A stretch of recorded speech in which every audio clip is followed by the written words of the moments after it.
Hi friends, in today's video we're going to be talking about banding the baby birds. And banding the baby birds is just as simple as putting this tiny little ring onto their leg, onto their foot. And the reason that we do this is to provide identification. Now, there is no band registry. There's not a registry where you can go online and look up a band number and it tell you who the breeder was and when the baby was born and that sort of thing. However, the band does include, or generally does include, some very important information. Now, I know this is really difficult to see, and it's not going to focus. But on the bands that I use, I put my last name on there, D-A-Y. I'm fortunate enough that I have a last name that is short enough that will easily fit onto a band. There's also an identification number on the band, and that number really doesn't mean anything at all other than for my own personal record keeping. Sometimes you can include the state that the bird was hatched in on the band. Just an AL is a good abbreviation for the state. Let's see if I can find it. Well, I apparently didn't choose to do that on these bands. Yeah, I did. I knew I did. It's right there. See, it's right there. It's hard to see, I know. It's normally printed on the band sideways. Right there after the D-A-Y. And then a number. Now this band is for a larger bird. Obviously, this is for an Indian ringneck. This band size is for a cockatiel. And that's what we have here.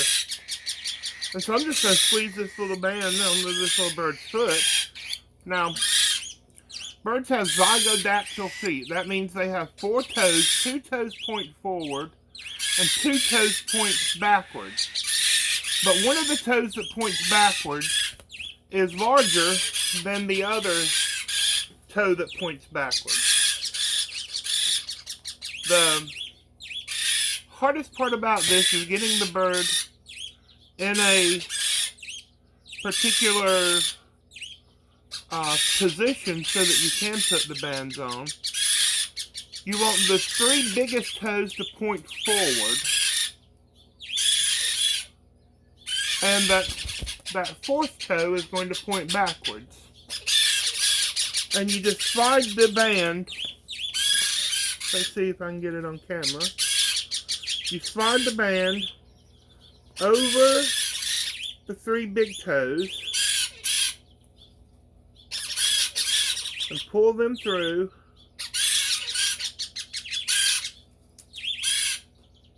There. Can you see? The 3 big toes are pulled through, and this toe will bend backwards. And so the band just slides up and over that toe. And there you go. The band is on the bird's foot. And so I'll record this information in my ledger book. And it really is just as simple as that. Now, you know, I said one of the most difficult things about this is getting a bird into the position. With a baby bird, they don't normally bite you. If you're having trouble doing that, then have help. Wrap the baby bird up in a towel, have someone else hold the baby bird. Obviously, if it's a larger bird, you know, especially a macaw or a cockatoo, you're going to want help. You have to make sure that you do this at just the right time. If you do it too young, then the bird's foot's going to be so small that the band is just going to slip right off. If you wait until the bird is too old, then you're never going to get the band onto the bird's leg. So you have to play around with it sometimes. If you think that the bird is getting too old, go ahead and put the band on. It's going to be different ages for different species and different types of birds. And there went our little budgies flying about.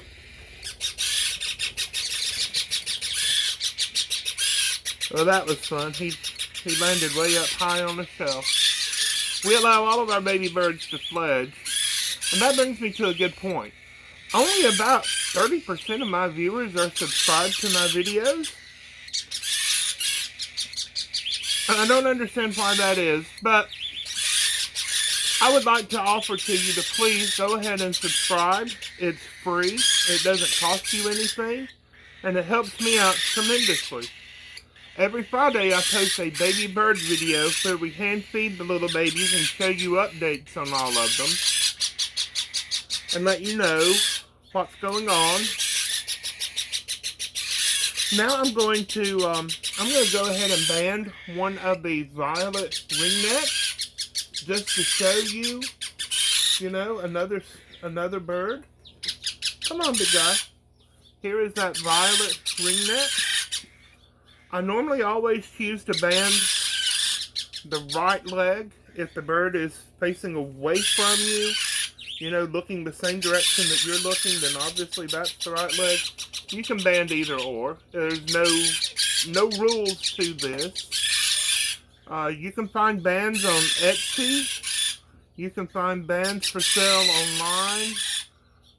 The American Federation of Aviculture offers bands. You have to be a member to get bands from them, though.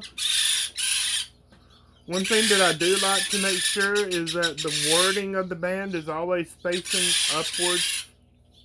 Hey, little bird. Now, I'm not pinching her head off. I'm just restraining her. Holding her firmly but gently. I have to get all the little toenails into the band first of all. And then once you have all the toenails into the band, then you just slide the band up over the bird's foot, and everything slips in. And so there we go. Hey, little bird. Now we're going to band one of the little hybrid conures. Okay, so it was pointed out to me that I didn't actually show the band on the little bird's foot. Well, there it is. It just slid up just like the little cockatiel. So here's one of the little conures. Here we go. Hey, baby. Look at that. Look at that. Isn't that beautiful? Now, these are going to be mostly green. You can see the feathers coming out. And so, same as before. The bands come to us generally tied up on a string. And so, there are sizing charts online that you can use to guess and to gauge what size band to use for what species of bird you're using. And because these are hybrids, it's not going to focus. I have bands that say hybrid on them. These are the little mystery conures. I'm probably never going to tell the full secret of what they are, but that's okay. They're going to be perfect little pets for someone. They are both available for sale. The parents have more eggs in the box. And so, that's that. Well, folks, thank you for watching. Like I said before, please subscribe. I consider that a huge personal favor. Thank you for watching. God bless you. We love you. Bye-bye.